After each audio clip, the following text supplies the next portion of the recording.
Genesis 32. And Jacob went on his way, and the angels of God met him. And when Jacob saw them, he said, "This is God's host." And he called the name of that place Mahanaim. And Jacob sent messengers before him to Esau his brother unto the land of Seir, the country of Edom. And he commanded them, saying, "Thus shall you speak unto my lord Esau. Thy servant Jacob says thus, I have sojourned with Laban and stayed there until now. And I have oxen and asses, flocks and men servants and women servants. And I have sent to tell my lord that I may find grace in your sight." And the messengers returned to Jacob, saying, "We came to your brother Esau, and also he comes to meet thee, and 400 men with him."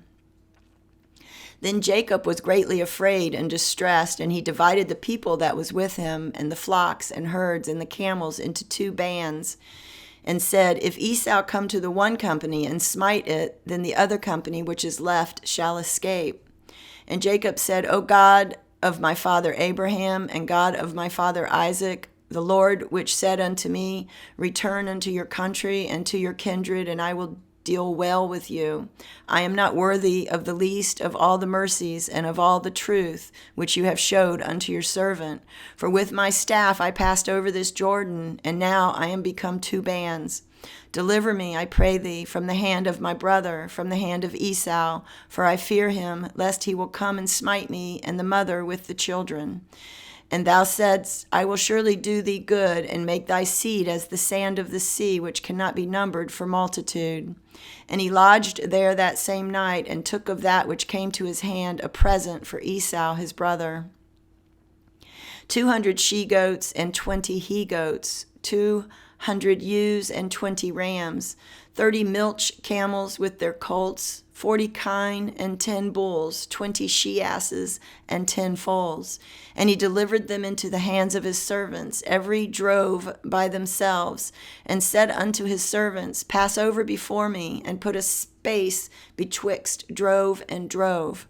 And he commanded the foremost, saying, When Esau my brother meeteth thee, and asketh thee, saying, Whose art thou, and whither goest thou, and whose are these before thee? Then shall you say, They be thy servant Jacob's. It is a present sent unto my lord Esau, and behold, also he is behind us. And so commanded he the second and the third, and all that followed the droves, saying, On this manner shall you speak unto Esau when you find him.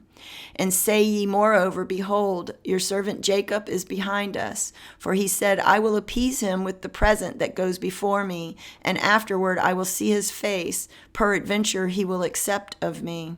So went the present over before him, and himself lodged that night in the company. And he rose up that night, and took his 2 wives, and his 2 women servants, and his 11 sons, and passed over the ford Jabbok. And he took them, and sent them over the brook, and sent over that he had. And Jacob was left alone, and there wrestled a man with him until the breaking of the day. And when he saw that he prevailed not against him, he touched the hollow of his thigh, and the hollow of Jacob's thigh was out of joint as he wrestled with him. And he said, Let me go, for the day breaks. And he said, I will not let you go, except you bless me.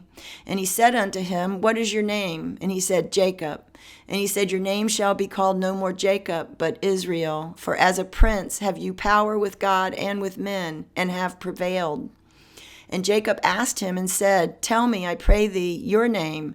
And he said, Wherefore is it that thou dost ask after my name? And he blessed him there. And Jacob called the name of the place Peniel, for I have seen God face to face, and my life is preserved. And as he passed over Peniel, the sun rose upon him, and he halted upon his thigh. Therefore the children of Israel eat not of the sinew which shrank, which is upon the hollow of the thigh, unto this day, because he touched the hollow of Jacob's thigh in the sinew that shrank.